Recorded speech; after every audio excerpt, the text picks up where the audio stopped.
Hello, long time no speak. I am in a different villa, as you can tell. And I actually just thought I wanted to catch up with you a little bit about like the stuff that I've been learning, and just it's been like quite a transformative couple of weeks in Bali, and I've had a lot of thoughts and a lot of breakthroughs, and I'm literally just sat in, well, my living room and whatever this is. And I thought, since as I've got my laptop here, that I will diary of a CEO style, because I suppose I kind of am a CEO, to go through and talk about some of the stuff that I've learned and some of the stuff that I've been thinking about this week. What I'm going to do is I'm actually going to go into my Light page. Shout out Annie for showing me Light page. It's basically what I wish my old app that I worked on, Journey, would have been. It's basically like an online journal, but it also gives you lots of really interesting topics and articles and imagery to go along with the stuff that you write about. So I just like voice note into it, and then it ChatGPT style like talks back to me. But it's been very, very interesting and very cute. So I'm gonna put my laptop down here. So the first thing that happened this week was I am hosting today, actually later today, my Business Besties event, which is basically like an online speed friending event. I promote it on LinkedIn, and usually I send people messages. Like most of the time, most of my sales come through DMs, like because I spend a lot of time talking to people, I spend a lot of time interacting with people, and the community is just really, really strong on there. So I spent a lot of time sending out messages, especially after I did my last webinar, which was Content Lab. I was sort of like, I hadn't checked my like schedule for when I need to start like speaking to people and start posting about it, and I was basically a week late. So I had about 6 days, like it was gonna start messaging people, and it should have been 13 or 14, of course.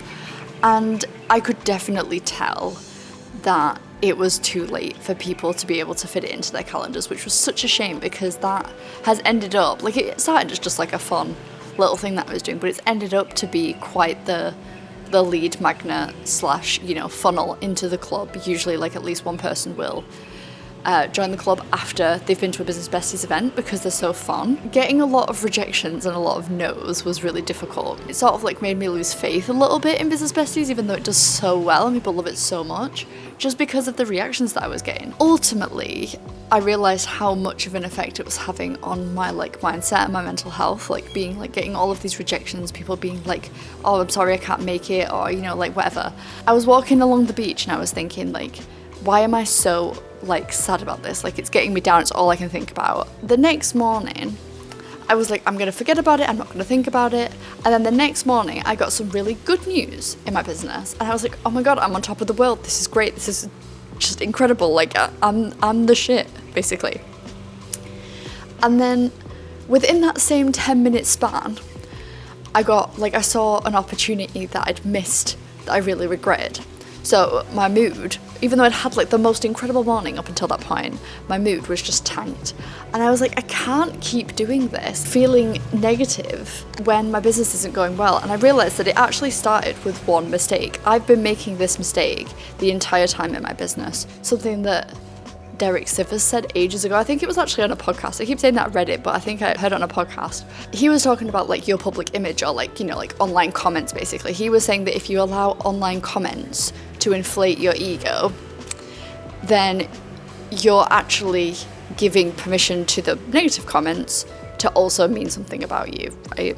So to be stable within yourself and to be able to like let yourself not be affected by the negative things that happen in your business, it actually starts way earlier. It starts with how exactly you celebrate your wins in times where things are going well. So before, I used to, if I'd like signed a big client, or if I'd won a big contract, or if something good had happened, I would always be like, this is because I'm great. Like, this is because I am special, and because I deserve this, and because they've seen how great I am, and that's why they've made this decision. But obviously, in turn, like that logic literally immediately breaks down once you realise that if they don't sign the contract or they don't pick you, then it means that they can't see how great you are, and they don't know how great you are, they don't think that you're that great. So what I'm trying to do now is actively reframe that. I'm not saying that you can't celebrate your wins, right? What I actually am saying is that when good things start to happen to me in my business, I'm going to try and take those moments to actively reframe what I'm actually celebrating. For example, the next time something big happens in my business, like I signed a big client, for example, right? I'm not going to celebrate the fact that someone else made a decision, that someone else signed on the dotted line. That's not worth celebrating, because that ultimately wasn't my decision. I didn't have control over that. I'd done as much as I could to have influence over the outcome, but I hadn't had the control over it. So instead of popping a bottle of champagne next time that happens, what I'm going to do is I'm going to pause, take a minute, and think about the things that I did that contributed to that thing and celebrate those instead. So if I sent out 5 proposals, I'm going to pop a bottle of champagne and say, I sent out 5 proposals about this thing that I'm really proud of. Or I posted 30 pieces of content, not, oh my god, this one post got 1,000 likes or whatever. It took me a really long time to realize that actually the way that my mental state fluctuates depending on my business started all the way back in the good times and not in the bad times. So that's something that I'm like actively trying to reframe now and trying to work on a lot. There's another point that's like particularly prominent in my life right now, which is that I've come to the conclusion that I'm ready to expand my offers. So it's been a long time coming, and every single person that I talk to this about, especially the girls in the club and the girls that have had like one-to-one sessions with me, all of my friends that know me, and even like strangers on the internet that I've happened to like spill the tea to, have all been like, yes, absolutely, this is great, which is essentially a one-to-one offer.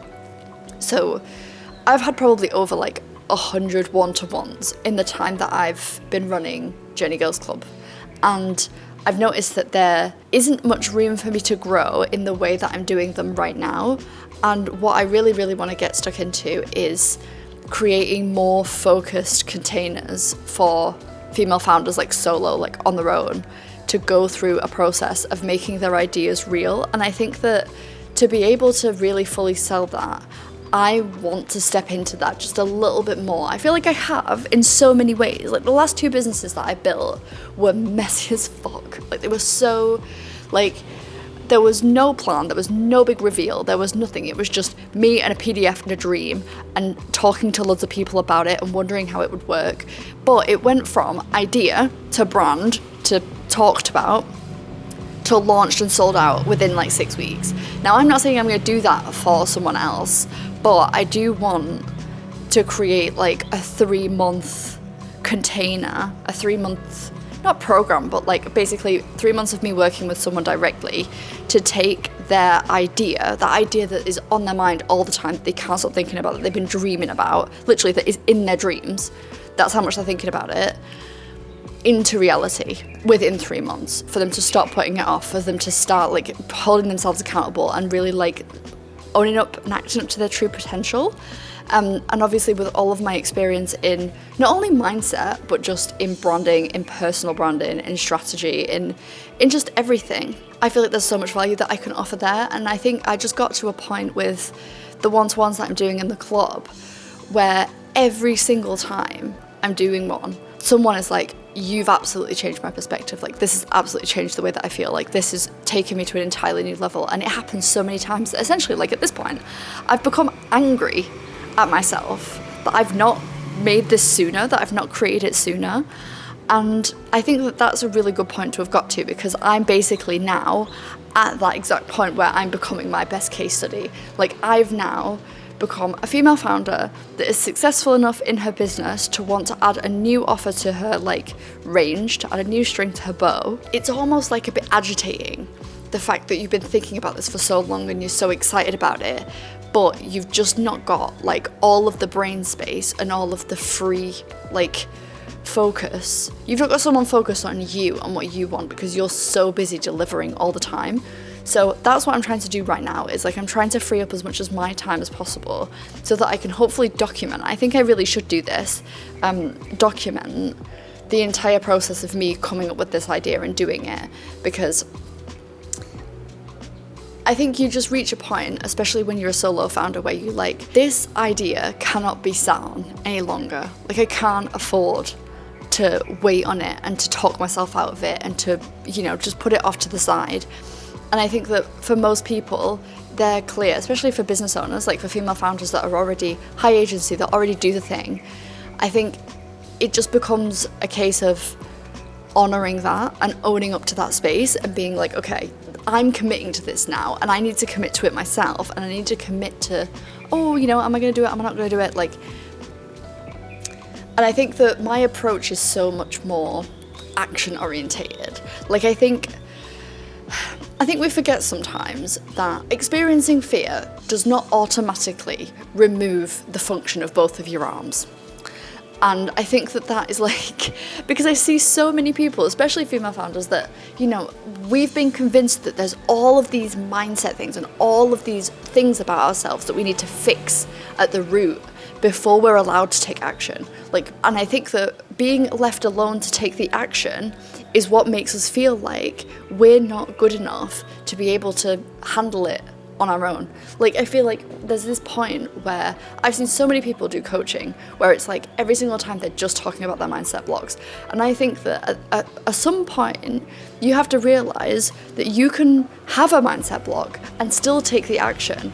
And I think that that's really what I want to do and provide for female founders. And the thing that lights me up the most, like the thing that I enjoy the most about our like one-to-ones in the club as well, is like the fact that I get to sit there for an hour and be like, okay, what has been the highest friction thing that you keep putting off? Let's just do it together right now. And then you'll realize once you've done it that you didn't die and that you didn't need to be over the mindset block to be able to take action. And I think that is just one of the most important lessons that someone can learn. And I think that, you know, to have like 8 of those sessions in their time with me is actually just like, is actually so valuable, because you're actually just training that muscle instead. You're not training the muscle of just like sitting in your brain all the time and unpicking all of the parts of you that are like, oh, well, I can't do it because I've not figured that out, and I need to figure my mindset out. I need to do like this 10-step morning routine and figure myself out before I can even take action. It's like, no, just do the thing, and you'll realize that you didn't need to figure all those things out to begin with to be able to do it. So I feel like all the action-orientated stuff, like the jumping in Canva with people, actually figuring out what your branding is, actually figuring out what your naming is, and just being like, right, okay, we're going to move with this. We're going to decide this together. Because I think the other part of this is actually, on the one hand, it's like cultivating your own permission, right? It's like being able to figure out when you can make those decisions. But then sometimes I think, especially like, you know, for women that crave community and support, and especially I think solo female founderdom is just like, we're forced to make so many decisions ourselves, and a lot of that is like, essentially, is that a lizard? Yeah. There's so much emotional labour that goes into that, apart from all the other emotional labour that we have to do in life. And I just feel like having the right person that is there to drive you forward, and almost to kind of bring that masculine, but I mean, I don't really believe in that sort of stuff, but I can see how like someone to be able to organize your thoughts, someone to be able to create the space for you, to hold the space, to be able to create that structure, and to be able to bring you constantly back to you, that also understands what it's like, I think is just so valuable, and something that I feel like we don't actually even allow ourselves to do that much. When people go into new fields, they want to spend getting comfortable in the thing that they're doing, right? They like want to figure out the offer, they want to experiment, they want to blah blah blah. But ultimately for me, I've done 100 sessions with people. I've done a session a month with people for 12 months. Like, I've done more than enough to have real deep context on people, and I'm just like I'm so there. Like, I'm so like, this has to exist now. I'm sick of it. I'm sick of this not being real. And also, I know that it will help people. Like, I know. I don't have to trial it. I don't have to do it at a reduced price necessarily. I can just do it. I can just create it. And I can just create it in the exact ways that all the energy is balanced correctly, and that I'm being paid fairly, and that I feel like I'm growing and learning. So yeah, all that to say, I'm very confident with it. But somehow, I still haven't taken action. And this is where my journal totally called me out the other day and was like, oh, by the way, this is what, you know, like Plato and Socrates and whatever, what the philosophers called acrasia. You know, this like weird case of insanity where you know the best way forward, but you're still not taking action on it. So like the space between deciding and taking action is basically like, in their opinion, like insanity. This cognitive dissonance between knowing that this certain course of action is actually what's going to, you know, is the best course of action, is the best course of what you should be doing, yet still not doing it. In an interesting position now where I get to prove that all of this is true. I get to prove that you can take the action. I think the sun is setting, so I might get a little bit dark. But I get to prove that all of this is true, while also taking all of my own advice. That fear's not lost me the use of both of my arms, and that I can still take action, and that I can still do the thing, and that I can still talk to people about it. So yeah, it's all very exciting stuff. To create solid communities and communities that have trust, there has to be a gatekeeper, and there has to be someone that protects the space on the inside. And I think that a lot of people make this mistake when it comes to community of wanting to be too inclusive, when actually the more specific and the more niche that you can get with a certain type of community, the better the experience and the safer the people inside feel. And I think that really everything that you do as a community leader should be based on what you want and what you need for the people inside the club. Learning what to say and how to communicate that this space might not be the right space for someone, but also providing them with another space or another place to land. And then the other thing about that is also about helping people over the threshold. So this is the other thing about gatekeepers, right? Is like they also have the responsibility of making sure that people are orientated properly and people know the rules and the boundaries within the community. So that's also another thing that I've been thinking about a lot, is like, how do I instill more of the values? There's already a lot going on, right? But how do I instill more of the values of the club into someone that joins? There's already an onboarding, there's already a welcome pack, there's already an orientation. But how do I allow people to really feel like they're making progress and that they've been welcomed in properly? Those are like my findings. My findings of the week, my lessons of the week. It is now officially dark. I should have definitely started recording this way earlier. We'll catch up next week with another Founder Diaries style video. I'll see you soon. Bye.